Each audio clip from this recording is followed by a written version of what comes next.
We're talking arts and entertainment on this gorgeous day. Boy, spring is in the air. Don't get used to it. It's lovely today, but we know winter is not over yet. We're gonna go jump right into my first guest. I'm super excited to have him on my show today. I know you will all remember him. He's had so many hits. This is John Ondrasik from Five for Fighting. John, how are you?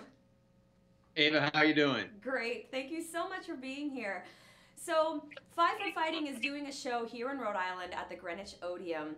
And I'm really excited for this opportunity to talk to you. Not only are you a Grammy nominated performer, multi platinum artist, singles for days, hit singles for days, but you're just an interesting dude. And I can't wait to talk to you about everything you have going on. Oh, thank you. Thank you. So, let's jump back to your first hit single, Superman. I love this story because you've been quoted as saying that you were one of these musicians that it took 20 years to become an overnight success. You know, it seemed to everyone else that this single sort of like popped out, here you are on the scene, big star, but that really wasn't your journey. So talk to us a little bit about how you got to that point of releasing a #1 single. Yeah, like many songwriters, it was quite the journey. And believe it or not, everybody passed on Superman. And being a singer-songwriter was my childhood dream. And I spent 10 years. I finally got a record deal on EMI Records in the late 90s. That record company closed. This is when my first record came out. So that was my first introduction to the music business. But I kept on swinging, and we had a song called Easy Tonight that was a minor hit at the AAA radio format, but it actually gave us a chance for another single. And I said, well, if this is my last shot, let's try Superman. So believe it or not, we almost didn't even get to Superman. And like many success stories, so many stars had to align for people to hear that song. And even when it went to radio, radio didn't want to play it because at that time, the piano wasn't on the radio. It was grunge. It was Lilith Fair. Yeah. It was bands. And they're like, this is strange. And I'm like, remember Billy Joel? Remember Elton John? Right.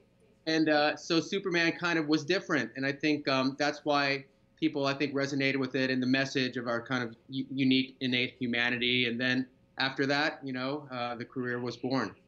Well, I think it's very interesting that that happened to you because we hear this story kind of over and over that the B-side per se becomes the big hit, or the record company wanted to pass on the song, but yet that was the one that broke through.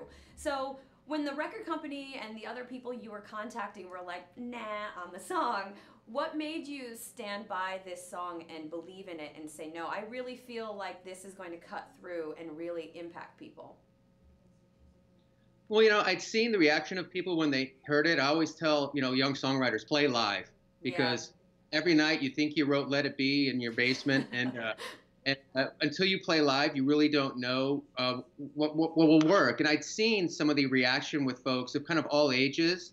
And but again, you never know. And I think like any success story, where it's music or business, the arts, so much of it is about perseverance. And that's really what it was with me. There's much better songwriters that never got their chance. And I was just going to go down in flames. Superman came. I was in my early 30s when Superman hit. And that's very old for a musician. For artists, yeah. That's like So, you're already over with. yeah, you're done by Yeah. then. And so I was really fortunate. And I think kind of the work ethic and perseverance paid off. But nobody could have imagined, a song like taking that meaning for the country. And to this day, I still kind of have a hard time grasping that whole thing. Right, because the song, even though it was released before 9/11, right? Or it sort of had a Oh, yeah. connection with 9/11. People really embraced the song as part of their healing and overcoming this horrible tragedy that happened in our country. Yeah, Superman was actually kind of a worldwide hit before 9/11. I was Hmm. actually in London on 9/11, and I kind of sat in my hotel room and watched the towers go down like everyone else and was in shock and horrified. And it took me a week. You might remember planes were grounded, and it Yeah. took me a week to get back to the country. I remember kissing the runway when I landed to be home, and that's what Superman had started to become. As some of the media was playing it in connection with some of our firefighters and the emergency workers and the heroes. And And after that, obviously playing the concert for New York kind of put that song in a certain perspective for folks. And I'll always be honored and humbled by the fact that it made a difference for some of our true heroes, the firefighters who went into those buildings. Yeah, and as a songwriter and creative person, that's really all you can ask for is that your art actually impacts someone and helps them through a challenging time. It's really kind of the ultimate accomplishment. Well, yeah, the first goal is to be heard, you know, just be heard, and if you're lucky enough to be able to do it for a living, that's a wonderful thing. But sure, my biggest reward has been how the songs Superman, 100 Years, The Riddle have been used to make a difference in people's lives and maybe, shed some light on some causes or some folks who really deserve it in our kind of celebrity culture. And that's been, truly one of the highlights of my career. Yeah, absolutely. And your career has been so long and rich since that moment. You've continued to have hit singles, tour, and what I love about this is there are lots of connections to your family life. Your wife actually was a person who contributed in your success. She was a music publisher. You started a family. Your daughter was born the same time that Superman was becoming a hit. With all of these connections to your family, how are you able to balance tour life, musician life with family life?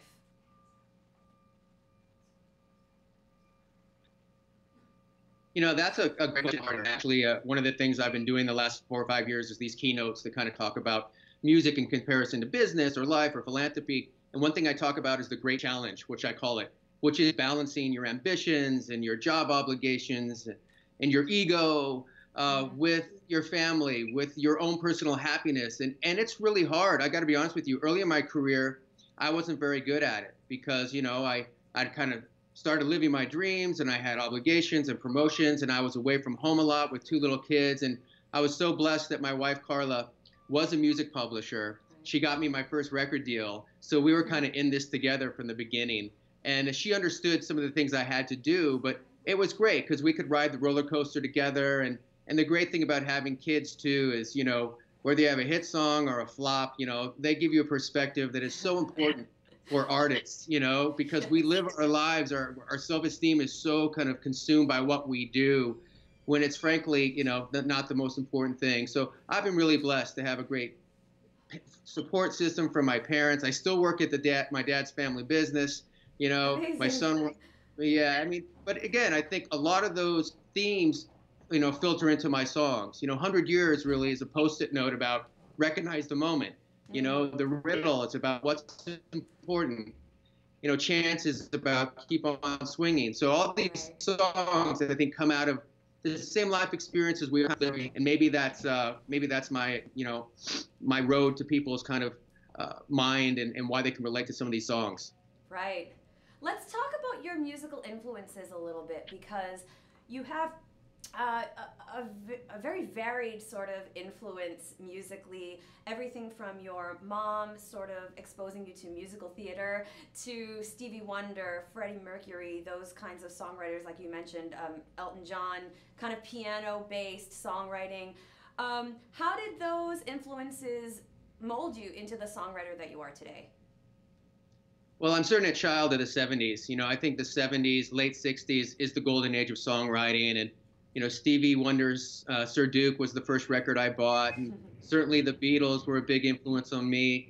Billy Joel, Elton John. You're right about musical theater. Godspell was on my piano bench. I've had the pleasure of working with Stephen Schwartz on and off. Yes. We're actually working on yeah, Stephen's actually going to come to the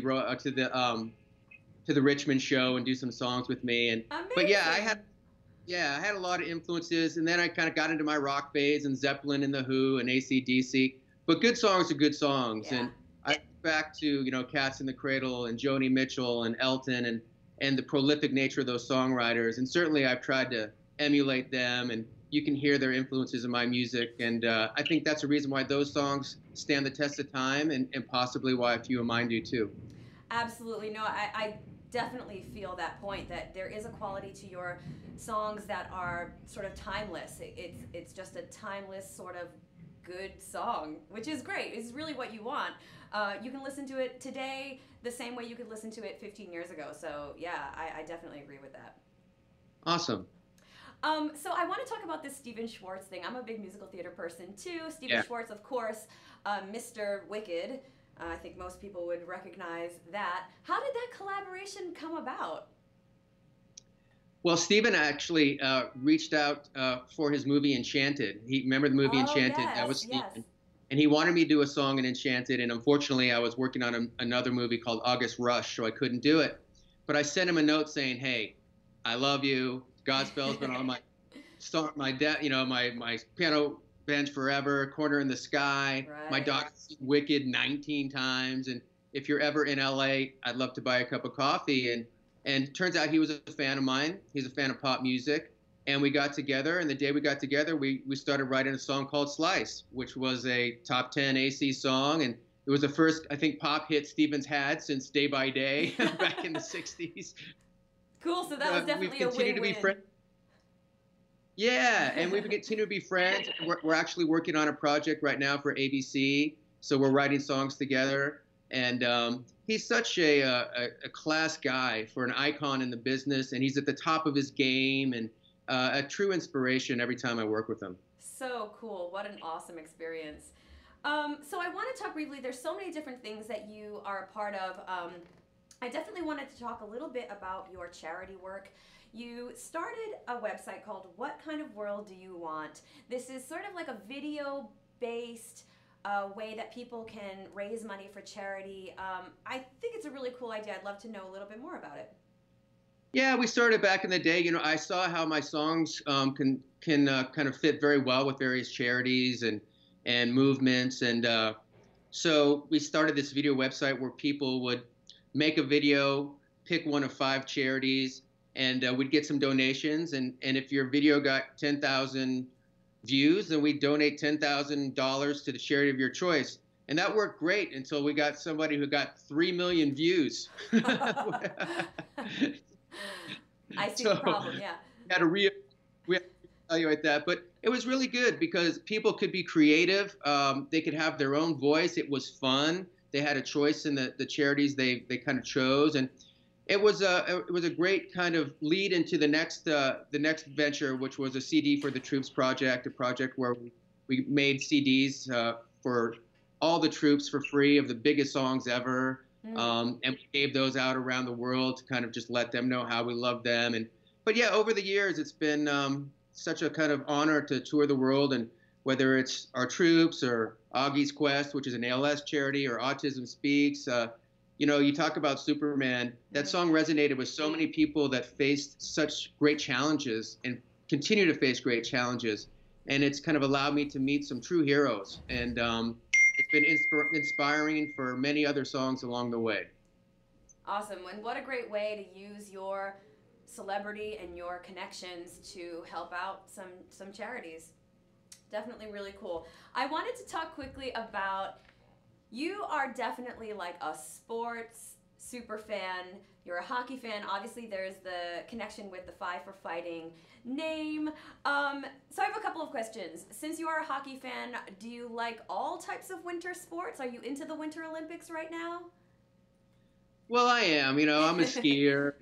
I got to say, I'm a little bummed about the hockey in the Olympics because the NHL players didn't go. So it's kind of silly watching, the hockey tournament when the best players in the world are not there. Right.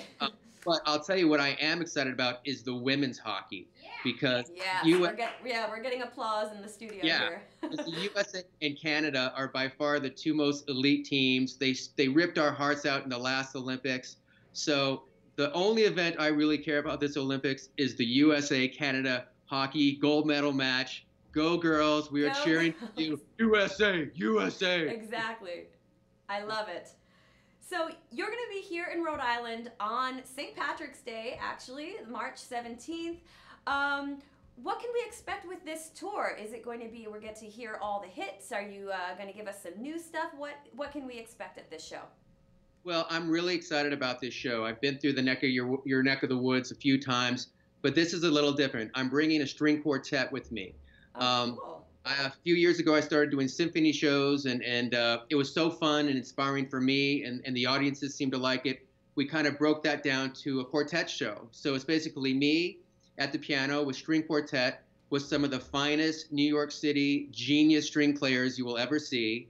And of course, we'll play the songs you know, but it also allows me to pull songs out of my catalog that I wouldn't necessarily do with the band. Songs like Devil in the Wishing Well and Two Lights. So it's a much more kind of intimate show. It's very storytelling. As I talk about the composers I've worked with, I talk about kind of the stories, inspirations behind the songs. It's very family friendly. Bring your kids, bring grandma, Awesome. grandpa, college kid, millennial, something for everybody. And I'm really excited to share this quartet with everybody because it's been truly inspiring to me, and I think folks will really enjoy it. It sounds really, really cool. John, thank you so much for coming on the show today. It was really great talking to you. We're excited to have you here in Rhode Island next month. Thank you, Ava. I'll see you guys in a few weeks. Absolutely. So stick around. I'm going to take a very quick pause as I set up for my next guest, and we'll be back in a minute. Thanks.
Hey everyone, welcome back to Go Local Live. I'm arts and entertainment host Ava Gaudette. And up next here in the Navigant Credit Union Broadcast Center, I'm speaking with John Taraborelli from the Avenue Concept. Hi John, how are you? Hello. Thank you for being here today. Thanks for having me. So the Avenue Concept is a great organization. It basically handles public art here in Rhode Island. And you guys have installed over 150 pieces of art across the state of Rhode Island. Tell us a little bit about the Avenue Concept and what you guys do. So the Avenue Concept is Providence's first public art organization, really dedicated to placing art in public space as an enhancement to public space. And just to clarify, when you say you guys, I'm relatively new to the organization. Okay. I'm stepping in. Our founder and executive director Yarrow Thorne is actually enjoying some well-deserved time off right now. Very good. So asked me to come in here and speak on his behalf, but he has really been the driving force for the last 5 years, making this organization what it is, recruiting the artists, working with property owners and local authorities and the local government to get these pieces installed, make these pieces happen, and the result is lots of great artwork downtown and elsewhere around Providence. Absolutely, and it's definitely something that you notice. I was walking around recently and beautiful murals and sculptures, and it really is a great way to sort of walk around and enjoy art just as you're in downtown Providence. Yeah, we actually just put out a couple of videos showcasing all the different things downtown, and it just so happens that we've had such great weather where it's a good time to get out and walk around and see all the art that's down here. There's several murals, there's sculpture, there's work by local artists, international artists, and we've got a nice 60-degree day. I know. If somebody's Tomorrow got a break. too. I know. Go out and enjoy this while you can. Yes. If you have a lunch break downtown, go see some art today. Absolutely. So one of the cool things that happened recently, I would love to talk about this recent installation from an artist who has based here in Rhode Island.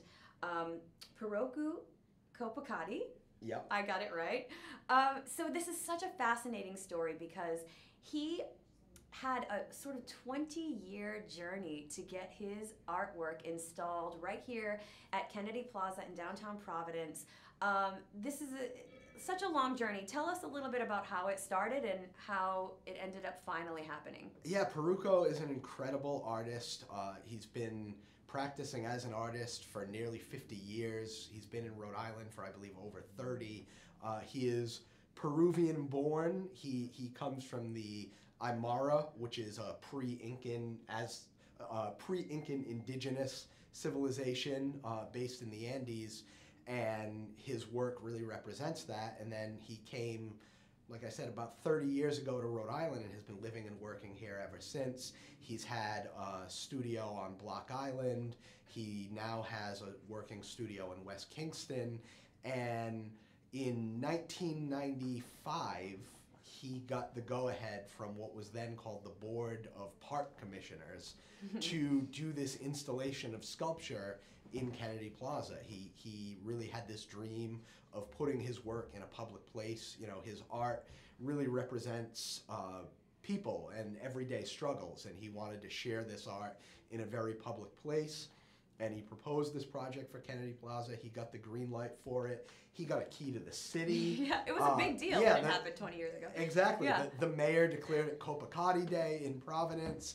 And then for various reasons, it just never materialized. You know, things happen, funding falls short, timing doesn't work out, whatever it was, it never happened. And then Yarrow, our executive director, had become familiar with Puroku and this backstory behind it, and had been working for, you know, the past 5 years to really bring more art to Kennedy Plaza. The organization, the Avenue Concept, invested several $100,000 in infrastructure in Kennedy Plaza to be able to showcase art. And so the two stories just kind of linked up and started working with Puroku to finally make this happen. And sure enough, earlier this month, we were able to get this 4 sculptures of Puroku's installed in Kennedy Plaza. We had a nice press event. The mayor came out and once again declared it Kopakati Day in Providence. Puroku already had the key to the city. He's like, yeah, I already got that, but that's cool. But now finally this art is on display for people to enjoy and experience, and it's going to be there throughout the spring until the end of May. It'll be coming down right before PVD Fest, actually. Cool. So, you know, it was this long time dream of the artist. He finally got to see it through, and it also represents the vision of the Avenue Concept to be able to bring this art to Kennedy Plaza and put it out there for everyone to enjoy. It really seems like if the Avenue Concept didn't step in, that it may have never happened. It might not have. Not to give too much credit. I mean, Puroku has worked hard over the years. You know, he's been honored with an award at the UN. He's showcased all over the world. Yeah, they actually say that he is more well-known worldwide than even here in Rhode Island where he lives. Yeah, that so often happens with kind of the local treasures here, where sometimes they're better known outside of Rhode Island than they are here. But hopefully this exhibit goes a long way towards changing that. Yeah, absolutely. Let's talk a little bit about his artwork. So he's a sculptor that works in metal. Mm-hmm. So he's such a really funny guy. There's a video on your website, the avenueconcept.com or .org. .org, I believe. But a great video about the artist himself. He has a great personality. He says that he's like a magnet to metal. This is his you know, chosen medium. Yeah, I don't think we can really do his personality justice. Yeah. People should really see the video because he's this very animated character, and he's very passionate about the work, and he gets very excitable in discussing it. And he talks about being a magnet. He says, all the metals come to me. Come to me, right. You know, and he works in metal. He's also a muralist, so he does a lot of different things. And he's worked in a lot of different mediums, and it just so happens that all of the sculptures in Kennedy Plaza right now are kind of reclaimed or recycled or reused materials. You know, one is made from reused car bumpers, one is made from reclaimed stainless steel, 2 of them are made from just recycled metal. Scraps and stuff. Yeah, so he's taking what would otherwise be waste and turning it into this really beautiful art that can be put out into the elements and survive the elements, so that everyone can enjoy them even in the middle of winter. Right. And there are 4 different pieces that are displayed. Do you know if there's a connection with the 4 pieces, or are they just individual pieces that you can enjoy just one at a time? The short answer is yes. Okay, all of the above. They were 4 individual pieces that previously existed. They weren't brand new works for this specific purpose. He had these 4 pieces that existed, but he also felt that if they were arranged together, that they could kind of play off each other and speak towards each other. So one of them is this tall angel figure kind of looking up to the sky, and another is a man, a figure of a man sort of beholding this angel, and then 2 of them are llamas, which are, of course, are a very common animal in his home country of Peru. And so he felt that together all 4 of them could kind of work and reflect his vision. Again, his art very much ties into folklore and culture, and he felt that put together as a combination, they could kind of speak with one voice. Yeah, and they're really beautiful. They're larger than life. You definitely can't miss them when you're down in Kennedy Plaza. And they're going to be there until May. Yes. So you can enjoy them until May, but after that, do you think that you will collaborate with him again on another public art display, or do you think he's now fulfilled his dream and he will move on to something else? Well, I guess that would partially be up to him. We're of course open to collaborating with any artist who shares this vision for public art. And Peruco certainly has more to say as an artist than just what can be represented in this one exhibit. So it's possible, but we're working on some projects for the spring and summer that we're not really ready to reveal yet. Okay. But there could be some new and interesting things coming to public spaces near you soon. Very cool. And in the meantime, we also want to do more programming around this installation while it's running. We're hoping to have some community discussions, and maybe once the weather warms up, get people out and bring them to Kennedy Plaza to really experience it, because they are these beautiful pieces of art that are there for people to reflect on and interact with. Although we do ask that people don't try to ride the llamas. Don't ride the llama. Nothing good could come from riding a metal llama. No, you heard it here first. It's a piece of metal in a very public space. Right. Not it's a probably good really ride. cold. Yeah. Nothing good. So what is your outreach with artists that you choose to display in your work? Is there a way that an artist can kind of what's the word, sort of, I don't know the word I'm looking for, but give you guys an example of their work to see if you could display it, or do you like to seek out the artists that you work with? A little bit of both. Typically, thus far in the life of the Avenue concept, it has been a process of either seeking out the artists or developing partnerships.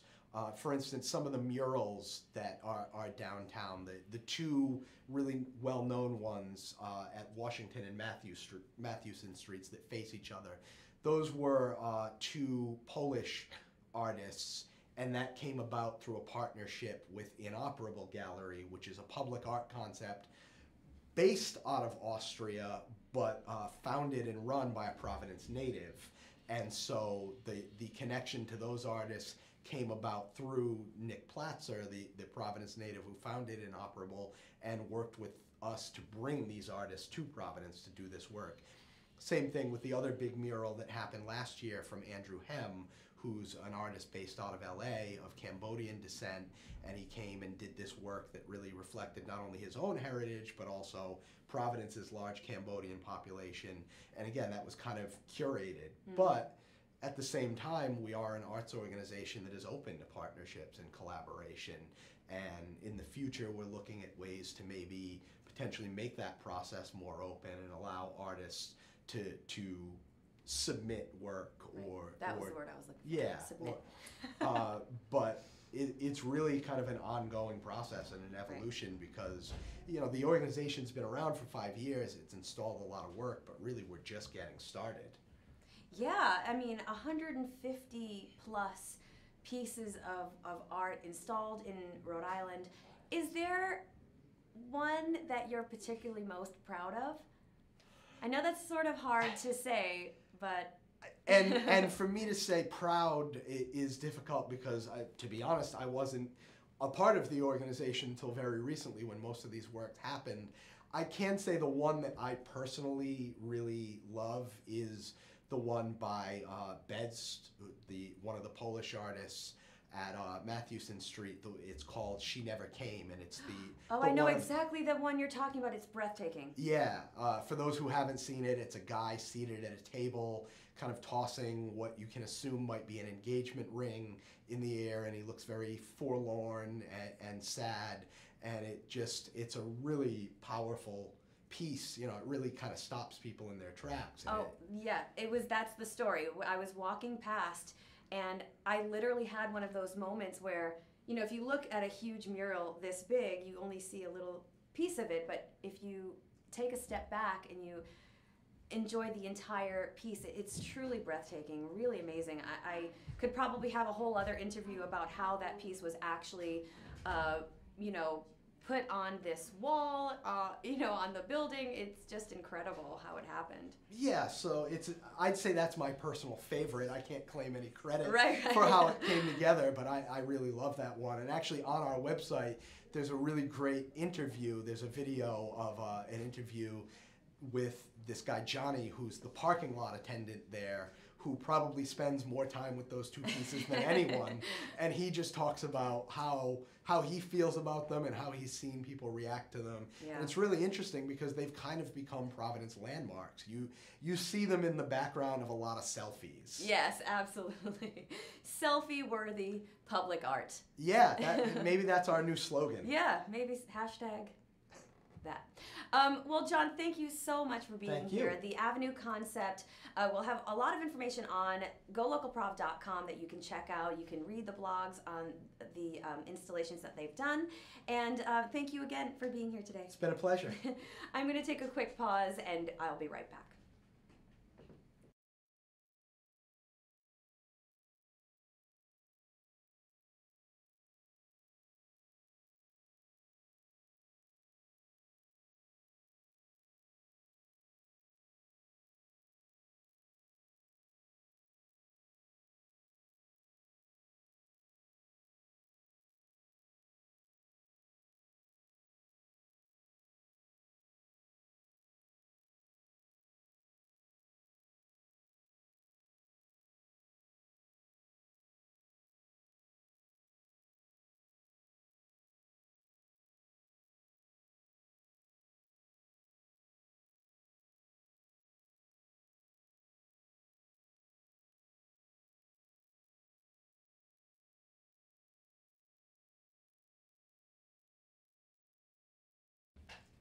Hi everyone, welcome back to Go Local Live. I am arts and entertainment host Ava Gaudette. And up next, right here in the Navigant Credit Union Broadcast Center, I have here with me Stephen Feinberg. Hi Stephen. Hello, hello, hello. Of course, Executive Director of the Rhode Island Film and Television Office. We have a lot to talk about today. There's a lot going on. A lot going on. We are gearing up for the Oscars. That's true. March 4th, Sunday night. It's so exciting for anyone who loves film and acting. It is a very exciting event, but particularly exciting for us Rhode Islanders because we have quite a few Rhode Island connections this year. Well, think about this. I don't know what they're doing as far as presentations are concerned, but Viola Davis won last year. There's a very good chance that she will be doing the Best Supporting Actor, and Richard Jenkins, who's also from Rhode Island, who's in The Shape of Water. Yes. She could be handing him the Oscar. So amazing. That's pretty cool. Yeah, Richard Jenkins, yeah. Nominated for Best Supporting Actor for The Shape of Water. This is huge. And he is great. I know that he thinks he's not going to win. He thinks Sam Rockwell's going to win. But we're rooting for Richard. His performance was great, and there were so many wonderful films this year, and we're having a big event at the Biltmore, and we want you to come. Absolutely. We're going to talk about this event. This is the red carpet experience. This is something that you have been doing for a few years now in collaboration with Flicker's Rhode Island International Film Festival. And it sounds like a lot of fun, a kind of movie-inspired way to enjoy the Oscars. It's the red carpet experience. It's at the Biltmore, Sunday night, March 4th. We're having red carpet cocktails start at 5:30.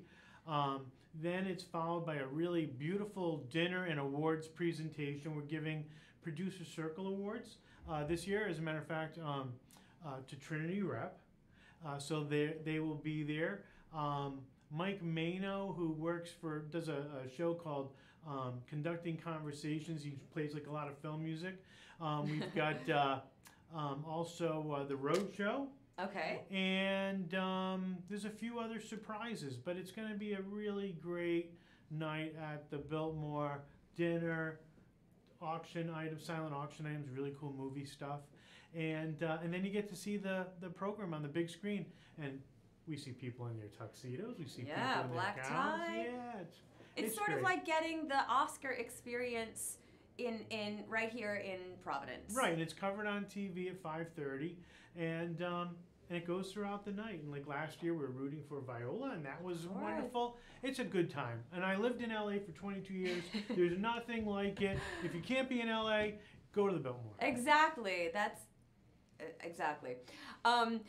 I would like to talk a little bit too about Rhode Island International Film Festival, because there are a few categories that you can be qualified for, and there are 7 films this year. I have to compliment George Marshall, who's the executive director of the Rhode Island International Film Festival, and Sean Quirk, who's the programmer. And what they've done, they had over 5,000 films from around the world last year, and I think they called about 220 of those 5,000 to show at the film festival. And one of the films just blew me away. We showed it opening night at PPAC. It was called The Silent Child. I saw it. You saw it, right? Stunning. Great Stunning movie. film. And they just sent a picture, the filmmakers and also the actress. They're now engaged, but they were with Steven Spielberg at the Oscar brunch. It was like, how cool is that? Yeah. And so some of the films, like you said, are short films from the live action area and also animated. And most of the films that win those prizes over the years have premiered at the Rhode Island International Film Festival. So we're rooting for them too. Absolutely. Come right through, this film festival here, and next stop, Oscar nomination. Right. It's pretty cool. It's pretty cool. And there's not a lot of film festivals that are Oscar qualifying. Right. So they're Oscar qualifying, they're BAFTA, which is the British Academy Award, qualifying, and I believe there's like one more, and I think they're only like one of 9 that has these 3 qualifying awards. Yeah, I mean, just to put that in perspective, there are thousands of film festivals throughout the country and world. Right. Yeah, throughout the world, and a small handful of those are, do you get the qualification? So and they're really highly respected and recognized. Yeah, I think what's really cool is we've had filmmakers from across the world come to the United States for the first time, and their first port of call is Providence, Rhode Island. I mean, that's cool. Amazing. You meet these people, and then they go to PPAC to see their film in a palace on a big screen. Yes. And if you've gone to film festivals across the world, it's very rare you're going to see a movie shown in that way. Type of environment. Yeah, Yes, absolutely. It's crazy. So again, with the connections, you talked about animation.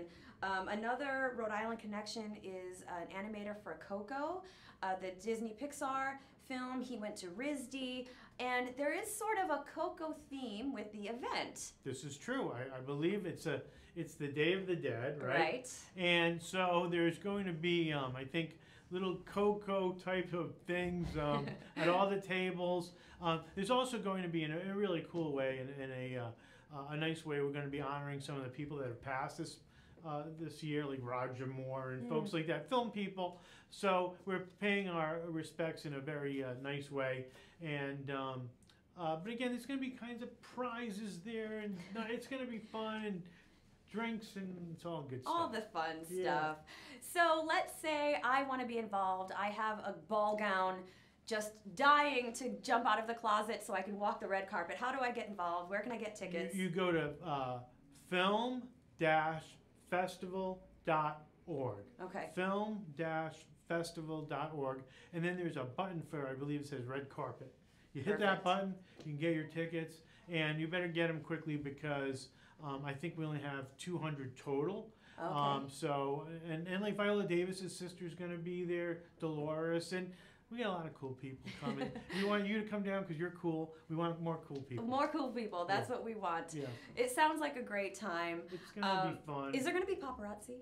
There'll be paparazzi, and Channel 6 is covering it live. I think it's at 5:30. But you know what else is really cool, too? We have some films that are coming, so some of those movie stars who are going to be starting a film in March, I think will be there. And then Cool. we're going to be making some announcements, too. Fantastic. Yeah, it's good stuff. It really sounds like a great time. Stephen, thank you so much for being here today. Great to be here. Thank you. Thank you. That was my show. Be sure to check out Kate Nagel at the 4 o'clock hour for news and politics, and I will see you next time right here in the Navigant Credit Union Broadcast Center. Thanks so much.